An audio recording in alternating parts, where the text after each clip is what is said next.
man. Let's get started. Sorry for the delay. Only took me 8 minutes of fiddling with audio to decide to give up and switch to a different audio headset, which is very frustrating because everything was working fine until I decided I would restart just to be safe, which I often do before a presentation that's being recorded, because it's just a good practice. Typically, except in this case when it actually made my audio go bonkers. Okay, so today we're going to talk about end of year prep, what that means, and why we're talking about it. And then, if we have time, Apple's recent event announcements from last week, which won't take too long because there weren't a lot of like heavy business things. There are just some FYIs. And I know we started a little late, but I want to keep this to 30 minutes. So Wyatt, I know you're going to do a demo. Let me just do a quick intro about end of year prep. The reason I want to talk about end of year preparation, and as I was writing this, I was tempted to write end of the world preparation, just based on the way 2020 is going. But no, we're talking end of year. We're talking about let's get rid of 2020. Let's get into 2021. And what typically happens, that at least what we see across our client base, especially those that have a fiscal year end of December 31st, is it gets into November and December, and we're almost there. And somebody within the team decides that they have some money in the budget. Now, I know this year's crazy. Maybe there won't be any money left in the budget. I understand that. But when there is money left in the budget, that's when people say, oh, I want to do this. I want to do that. I want to make changes. Or I've been meaning to do this all year. The problem is almost everyone does that at the end of the year when we have the holidays of Thanksgiving and Christmas thrown in the mix. So essentially, we have a lot fewer days and a lot more people asking for a lot of stuff at the same time. So my recommendation is, if you want to get any special projects done before the end of the year, reach out to us as soon as possible, because we want to get that on the calendar, and there's only so much we can do. And there have been times where we've realized that we can't deliver on that until January for one reason or another. Maybe it's the client's schedule, maybe it's our schedule, but they still want to get it in this year's budget. So I know there are ways to do that. There are ways to pay for things this year and deliver it next year. We just need to know and plan for it. What we're trying to avoid, and it's unbelievable, but this happens every single year. Somebody calls up between Christmas and New Year's and says, hey, can you do that one thing for me this week? It's like, no, we can't do that without planning and preparation. So please reach out to us early. And Ben, you're speaking in terms of a normal year. And yeah, right. The next 2 months, I mean, by all signs, are going to be pretty wild, aside from it being the holidays as usual. So to emphasize your point even more, if we have clients that want to get things done, let's get on. That's right. It's an election year as well, and it's COVID, and it's 2020, and who knows. So it all comes down to communication and preparation. And so speaking of planning and preparation, one of the things we want to talk about is upgrades, Mac OS upgrades. We've talked about it before, and we've talked about how sometimes there are reasons why you don't want to jump on the very latest version, whether it's an update or an upgrade. But we are getting to a point where, at least in the Mac OS world, if you're not running at least 10.14 or 10.15, which today is the latest, then you probably need to consider upgrading. Meaning, if you're running 10.13, 10.12, or 10.11, I don't think we have anything else older than that in our fleet. We need to get you to a more modern operating system. A lot of companies support current version -2. And even though today the current version is 15 and 2 would be 13 and 14, 16 is about to drop. 10, 16, or 11, I guess they're calling it now, right? Is it 10.16 or 11? I don't know if it's official yet, but it may be OS 11. Yeah, we're not sure. The point being, Big Sur is going to be the latest before the end of the year. And then that means Catalina, and was it Mojave before that? Yep. will be -2. So we're trying to push our clients to get on at least today it would be 1015. I mean, there might be certain Yeah. situations we'll look at it and say 1014 is fine. If it works, don't change it. But anything older than that. And of course, the way to look at that is very easily done if you go into VisionBot, and I'll just do a quick share of my screen here. This is our demo area of VisionBot. Can you see this? Yep. Okay. And if you sort or filter up here by Macs only, you can ignore iOS, you can ignore other, just go to Macs, and you can kind of get an overview right here of the operating systems. We've got in this demo 13 on 1015 Catalina, 3 on 1014 Mojave, 1 on 1010 Yosemite. That would be the one that we want to upgrade. And you may wonder, well, which one is that? The best way to find out within your VisionBot is to go to the device report from this page and then sort by operating system, where did my operating, oh, there it is. Here it is. Sort by operating system. Now, I have noticed we're having an issue with sorting, and we're trying to work this out because you can see 1015 is here, and then it goes 1014, and then it goes back to 1015. And where is our, oh, 1010 is what we're looking for. So actually, no. Did we fix the sorting? Looks like we Yeah. might have fixed That it. looks good. Yeah. Okay, we had an issue. It's now been fixed. I didn't even know that. So if you see a sorting issue, let us know so we can investigate it. But yeah, this is the one. So 1010 is the one that we would want to upgrade. Everything else, 1014, I'm not too concerned about. 1015 is the latest. So I could just go here and know that this is the machine I want to upgrade. And why don't you take it from here? Because upgrading is something that should be done with intention, right? You shouldn't just decide one morning or Friday afternoon that you're going to upgrade your operating system. So maybe you can talk about why that is, and I'll Yeah. turn the floor over to you. Okay. Yeah. I mean, if you're coming from an operating system that's 1013 or earlier, there are a lot of changes as far as specifically with security in OS 1014 and OS 1015. So it's not going to be, okay, I'm running OS 1013 High Sierra. I'll go ahead and upgrade to Yosemite, or excuse me, to 1015 Catalina, and then everything will be hunky dory. Most of the software on the computer will need to be updated. A lot of settings, especially those security privacy settings, which we talked about a couple weeks ago in the live stream, will need to be set correctly, and some of those will need to be triggered in order for them to populate. And then from our perspective, if it's a computer that we manage and that's under our support, we need to make sure that computer is backing up to our cloud archive, and that Malwarebytes is installed, and that there are other things that need to get checked as well.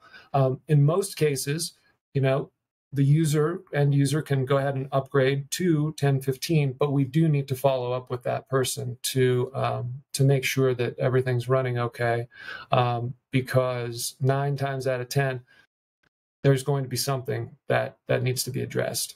So as you mentioned, Ben, it should be done with intention. It shouldn't just be, okay, I'm on my lunch, I'll go ahead and upgrade now. It also can be time consuming, depending on how old your computer is. It can take a while for that install to happen. Yeah. And it also depends on which operating system you're coming from. If you're coming from, 1011 all the way up to 1015, there's probably going to be a good deal of work that needs to be done on that computer versus if you're coming from 1013 to 1015. Yeah, let's go through this just a little bit, because if I were to upgrade this operating system, first, Yeah. if I were to take a look at it, one thing which maybe our clients don't need to worry about, but we need to worry about, which is this is inventory only, which means we're not going to be running any actions on this. So we're going to want to put that into the actions bucket so we can take action on it and get that upgrade in place. Once again, that's just for our own team. That's a little indicator. Inventory only means exactly what it says. we're not making any changes to this machine. But we do have a tool that can help with OS upgrades. Um, Yeah. so take advantage of that. And before you speak on that, Wyatt, I want to just go through the list here. So model, this is a 2014 model computer purchased in late 2014. It's 6 years old. We have to be careful. If anything is going wrong with this computer, it could get exacerbated by the upgrade. I've seen it, especially with hard drives that are about to fail. You start Yeah. putting a lot of read writes to that hard drive during an upgrade, and it just gives up and stops. The other thing is, as Wyatt mentioned, it's coming from Mac OS 10.10, which means it has to go past 11, 12, 13, 14, 15 to get to the latest operating system. Although Apple may or may not offer that as an option, that also may or may not work. Several times I've seen jumping or skipping OSs will fail. It, Yep. it will tell you it can do it, but it will not do it. So then we have to say, okay, let's try incremental. So we go 10 to 10, 11 to 10, 12 to 13. And that, as you said, is very time consuming, but it's sometimes the only way to get there and to get a Yep. clean upgrade. Yep. The other things that we look at would be storage. Does it have enough space? That's a Anything big one. less? That's a Yeah, big one. yeah. Anything less than 10%, if it's yellow or red, no, it does not have enough space because it's got to download that upgrade. It's got to store it somewhere. It's got to have room to apply it. There has to be headroom on the hard drive to make those changes. So be careful of that. And then the other thing is, well, this has got battery health issues. Obviously, that have to be plugged in, probably due to its age. That's not surprising. And then, of course, applications. And a big example here is if you're running CS6 and CS6 is not supported on the latest Mac operating system, you better be prepared to have the latest version of Adobe Creative Cloud 2020, which I think is what the name is these days. That's right. Um, Yep. yeah, and this is where a lot of people also get into trouble. They upgrade their operating system, but they didn't look at their application usage, and now they have an application that has to be upgraded, and they did not want to spend any more money on a software license. Well, when you're in that situation, you're going to have to spend that money. Yeah. You're either going to have to downgrade, which is or even more difficult a process than upgrading, um, or you're going to have to take the recommendation, which is get the latest version of the software. So I know a lot of our clients are very good about staying up to date because we try to help them get there. But when they don't and they fall behind, and of course we keep this one around for demo purposes, but I'm sure there are other reasons why computers may not be upgraded, and there could be good reasons. But let's say we did want to upgrade this machine, Wyatt. Why don't you walk us through how? Let's say we vetted it and we were prepared for it. What would we do next? So if we wanted to upgrade this machine, we could certainly try to upgrade from now in this instance and 1013 and earlier, you have to go to the App Store. You would go to the App Store and look for Catalina. Mm, Sometimes, and I haven't figured out why this is the case, but a lot of machines will already have the Mojave 1014 or Catalina 1015 installer in the applications folder already. Usually it's Mojave, sometimes it's Catalina. Um, I don't know how that gets there, if it's because the person had signed in with an Apple ID or what, but sometimes the installer is already in the applications folder. So if you open your applications folder, your Finder, and you see install Mac Mojave or install Mac Catalina, you can double click and launch it right from there. The other way, as I was mentioning prior, would be to go into the App Store and just Catalina is usually the header. You just click on that and it would download it. And on this particular machine, as you suggested, it may not take that upgrade because of how far it has to go, but it's worth a try. Worst case scenario, it fails. Okay, and then there's other things we can do to find other versions of operating systems. But at this point, we're encouraging everyone to go to Catalina. There really isn't any reason not to now. If you're up to date with your applications, if you're up to date with, with your software, I should say, everything runs on Catalina now, including all of our systems here at Forget Computers. I can't think of one that won't run on Catalina, any major software. And again, the primary difference between Catalina and Mojave is Catalina is strictly a 64-bit operating system, whereas Mojave and earlier 32 will support 32-bit applications. But we would encourage folks to go all the way to Catalina if they can. And yeah. And if this machine was, let's say, on 1014 and we wanted to get them to 1015, would we use Mac Manage to do that? Our self-service app? Um, so that's a very good question, Ben. Mac Manage, best of my knowledge, does not have the Mac OS installers in it. What our system administrator Ross has done is push down nudges, little windows, encouraging folks to. Most of those are for updates, to clarify, updates for security updates. But for upgrades, my understanding is that you still need to. The best practice is to go through Apple. So through the App Store, if you're on 1013 or earlier.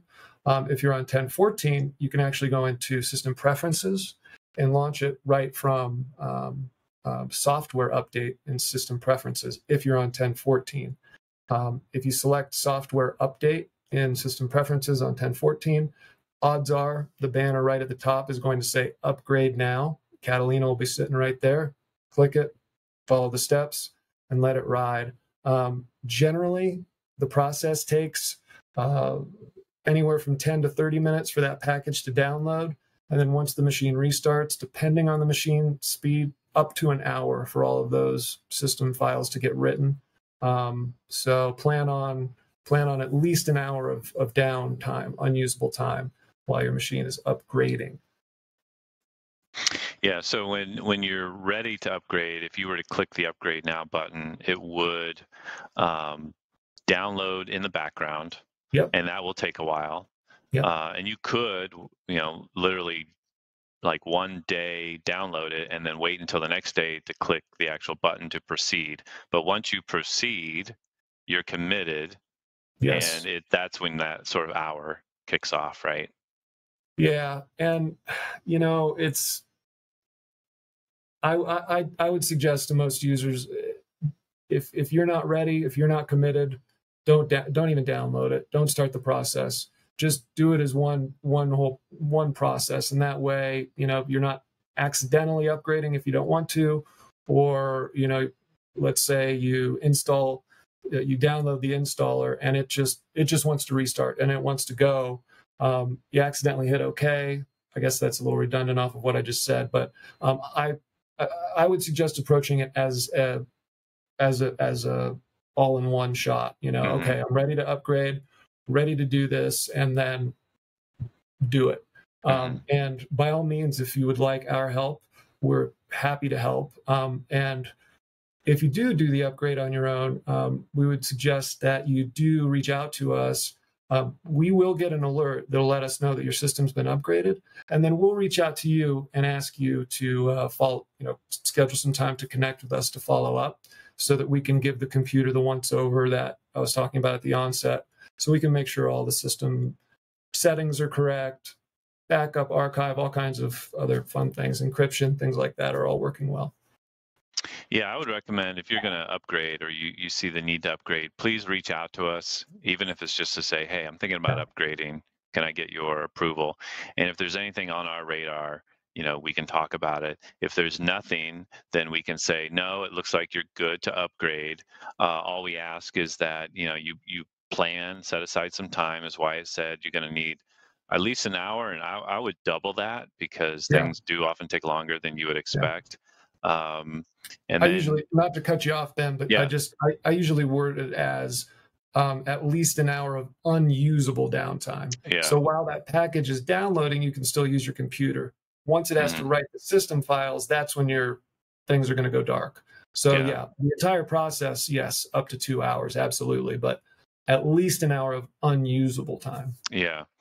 And if everything, even when things go well, and 9 times out of 10 they go well, but sometimes they don't go well, and either you're left with an unusable computer, which is the danger of an upgrade, Yeah, or it's just like something's not quite right. And I would say even when things go well, you will often find that things are not quite right because it's going to ask you questions like you have to reauthorize, as Wyatt said, these pop-ups that say, do you allow this? Do you allow that?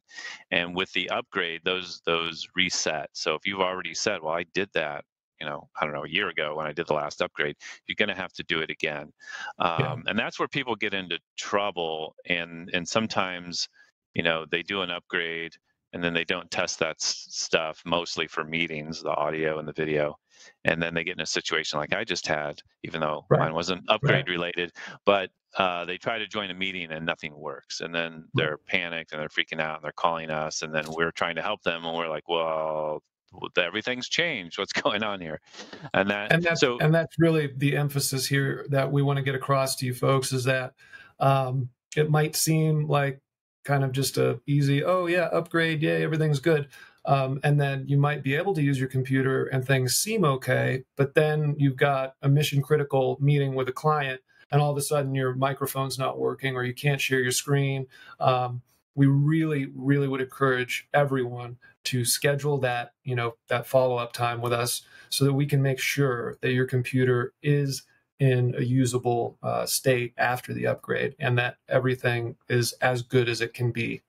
yeah. So that you're not in a panicked moment because we can't always respond immediately, Hmm. and we try to respond as quickly as we can. But if we do approach it as more of a project and less of a kind of an afterthought, that's going to be more beneficial time wise, workflow Hmm. wise, headache wise for you. And so please reach out to us. Yeah, if you We're happy have to help. if you have a relatively clear calendar one day, you could give us a heads up, or ideally a few days in advance, and say, "I'm on this day in the morning. I'm going to apply the upgrade, and then in the early afternoon at 1 o'clock, can we set a time to touch base and make sure everything's working?" That would be ideal. You could also say, "I'm going to." Do this sort of late in the day with the plan to touch base with you the next morning. Once again, let's schedule that. Let's put it on the calendar so we can have a resource available for you to review that together. Yeah. What we want to avoid is, Friday afternoon that turns into you having Friday at an, all. yeah, We really want to avoid Fridays. no change Fridays, because Yep. that's when things Yep. break. And then you Yep. have the entire weekend to hashtag forget computers, which is great, unless you wanted to get some work done on your computer. That's not so great. Right. So, and obviously not before meetings. The worst, and unfortunately I've heard this way too many times, is, "Hey, I'm about to get on an airplane and I just hit upgrade and it's not finished yet. What should I do?" It's like, oh my God, well, Yeah. it's too late. You should not have hit upgrade before you Yeah. got on an airplane, at least not within, I would say within 4 to 8 hours of boarding an airplane. You should not, Yeah. actually 8 to 16. No, 24 hours. I'm going to say 24 hours before I boarding an like that. airplane. Do not hit upgrade. Yep. Yeah, and all of this also isn't to deter you folks from upgrading. We encourage you to upgrade. We just want to be a part of the process so that we can make sure that your computer's in the best usable state for you, so that you can, be set up for success after that upgrade. Yeah. We absolutely want to get them done, and it really, while it's time consuming, like Ben said, we can set it up so that we start the upgrade late afternoon, follow up the next morning, maybe 15 minutes, maybe a half an hour, usually no more than that. I mean, like 9 out of 10 upgrades go off without a hitch. Hmm. Sometimes, there are weird things when computers are old or they're coming from 10, 12, 10, 11. That's going to take some more time. So do be aware of that. If your machine's running 10, 11, 10, 12, it is going to be a little bit more time consuming than if you're running 10, 13.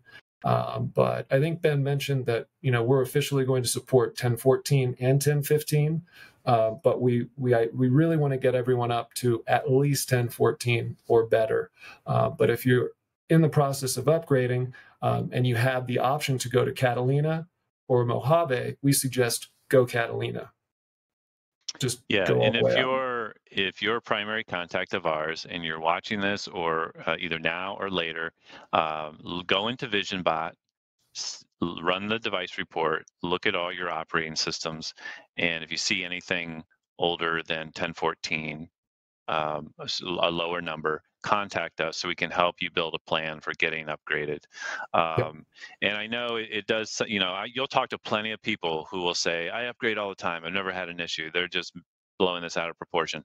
But we do thousands of upgrades every year, and percentage wise, there are enough problems that we know we want to prevent those and prepare for those. So Yeah. that's why we're talking about this.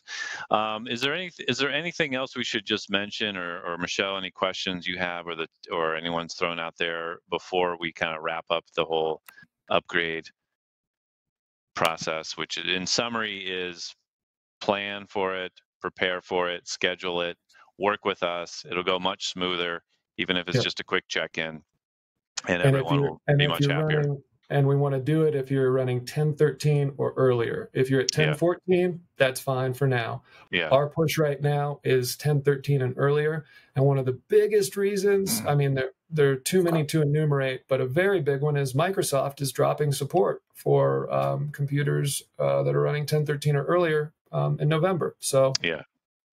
that's a big one. In a few weeks. So Yes. yeah, that's a big one. And yeah, so that's it. Reach out to us. Let us help you. Let's see. I wanted to mention Apple's announcements. I'll share my screen again. Better cameras, yay. Yeah. So we have an article. Michelle posted this about 5 days ago. Apple releases 4 iPhone 12 models and the HomePod Mini. And I personally was a little bit excited because I don't like carrying a big phone, and Apple introduced a new small phone. But I'm also I really enjoy photography, and of course, their photography is better in the larger phones. So there are decisions to be made here.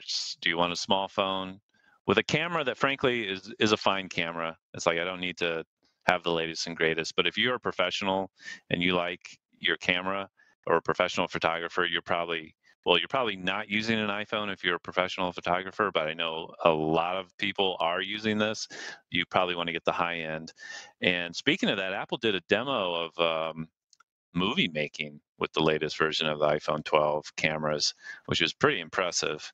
Um, Yeah, I think I mean, I know there were a couple movies that were made entirely on the iPhone 11 Pro, and there are a lot of similarities between the 11 Pro and the 12 Pro. The 12 Pro is that much better, and obviously, I think form factor is a big change too. We've mhm, gone back to kind of the iPhone 4 style versus the kind of rounded style, more square, mhm, sharp lines, which is nice. But I was yeah, excited about the Mini to see the Mini too, Ben, because I don't like the trend towards gigantic phones. But yeah, the camera's yeah, kind of a bummer, and I don't think it has night mode on it either, which has been one of the coolest things they've added in a long time. Is that yeah. night mode? Night mode is nice. I was just at a friend's house recently, practicing good COVID safe distancing and all that stuff. But we were looking at photos on an Apple TV, and he has a really nice TV, and he's got the 4K Apple TV. And I was airplaying my photos and his photos, and he has a slightly older phone than I have, and he's like, "Oh man, your photos look so much like better than mine on this TV. I've got to get a new iPhone."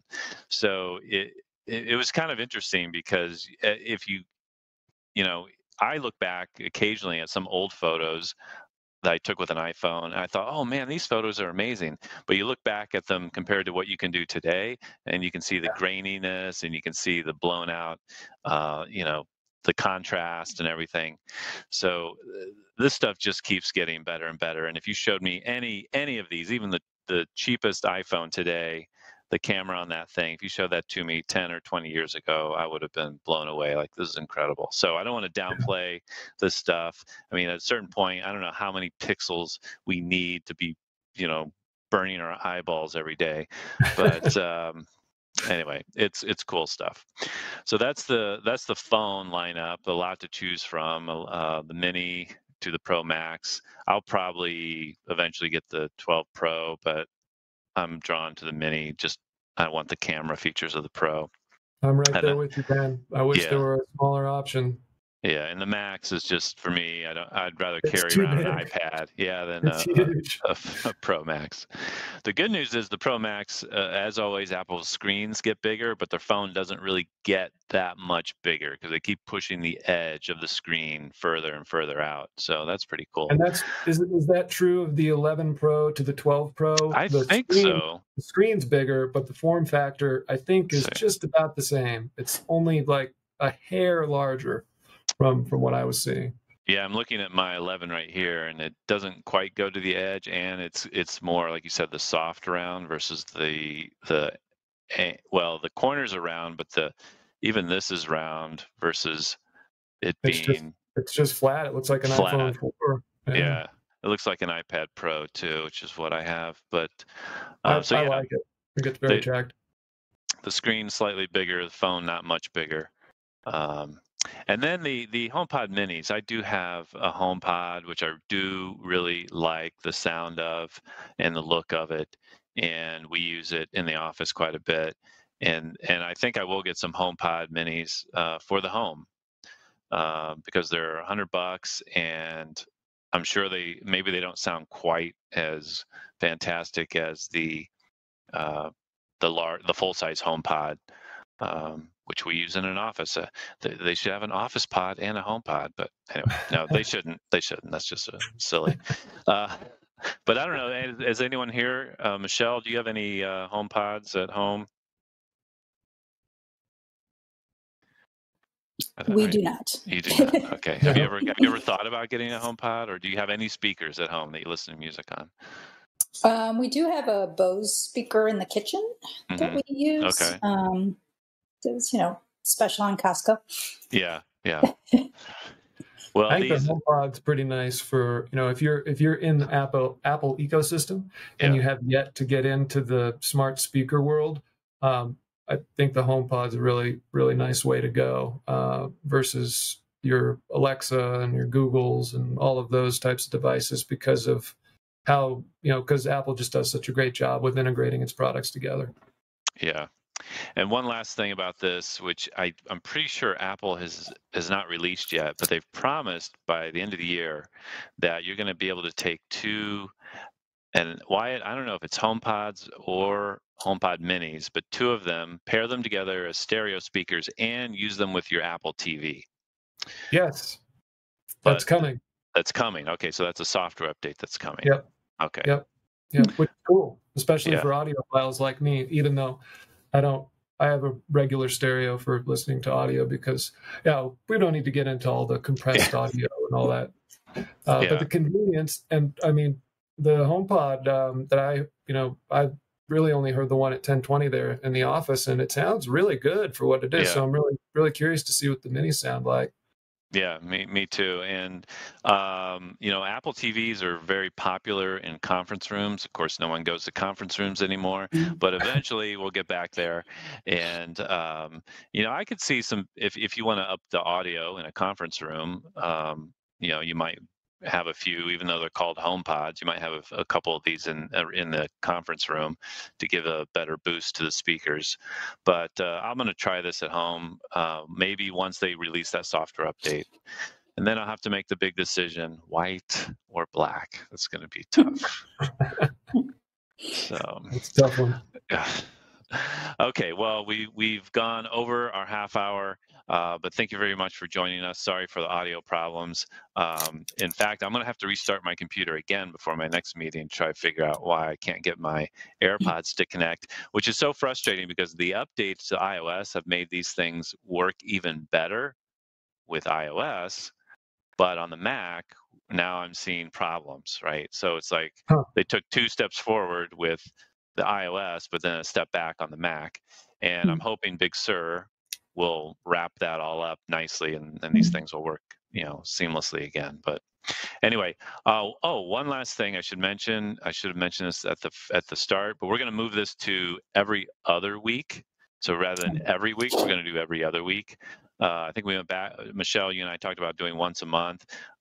Maybe eventually we'll do once a month, but for now, I think we'll do every other week. So we'll probably do Okay. alternate live stream one week, podcast the next week. So every Oh, week we'll got be it. doing something, but live stream and then podcast. So we'll see you in Cool. 2 weeks, and Wyatt and I will work on another demo for next week, and Chad may lead next week. We may try alternate that as well. So versus Chad and I leading. But thanks everyone, and I'll talk with you all later. Bye. Thank Take care, you. everybody.